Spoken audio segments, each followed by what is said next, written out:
ফাইন্না মা'আল উসরি ইসরা, নিশ্চয় কষ্টের সাথে স্বস্তি রয়েছে। অর্থাৎ কষ্টর পরে শান্তি আছে, কষ্ট ছাড়া সুখ পাওয়া সম্ভব না। আল্লাহু ইয়াবদাউল খালকা সুম্মা ইউঈদুহু সুম্মা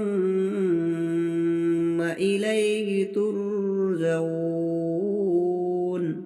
আল্লাহ সৃষ্টি সূচনা করেছেন এবং তিনি তাকে সৃষ্টি করবেন, তারপর তোমাদেরকে তারই কাছে ফিরিয়ে নেওয়া হবে।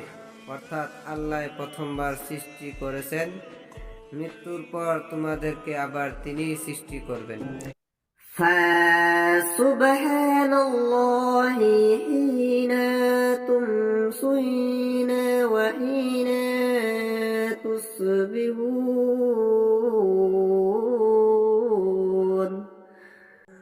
অতএব তোমরা আল্লাহর পবিত্রতা স্মরণ করো সন্ধ্যায় ও সকালে। অর্থাৎ আমরা বলবো সুবহানাল্লাহ, আলহামদুলিল্লাহ, আল্লাহু আকবার। ওয়াসিরু কওলাকুম আও জাহারু বিহি ইন্নাহু আলিমুন বিযাতিস সুদূর।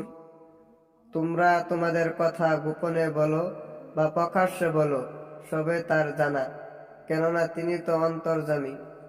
আলা ইয়ালামু মান খালাকা ওয়াল লাতীফুল খবীর।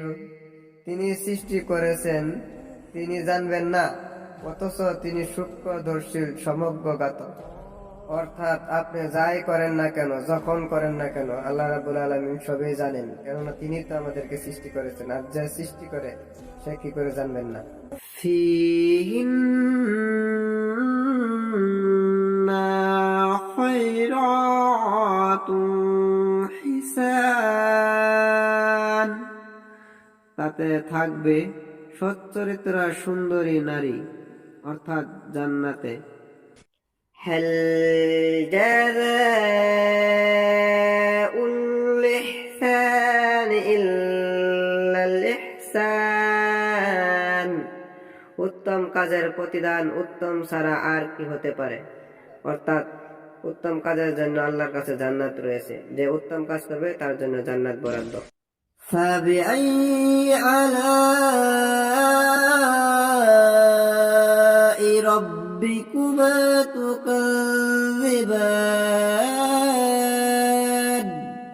সুতরাং হে মানুষ ও জিন, তোমরা তোমাদের প্রতিপালকের কোন কোন নিয়ামতকে অস্বীকার করবে? চলুন আমরা বলি, হে আল্লাহ, আমরা তোমার কোনো কিছুকে অস্বীকার করি না। আলহামদুলিল্লাহ।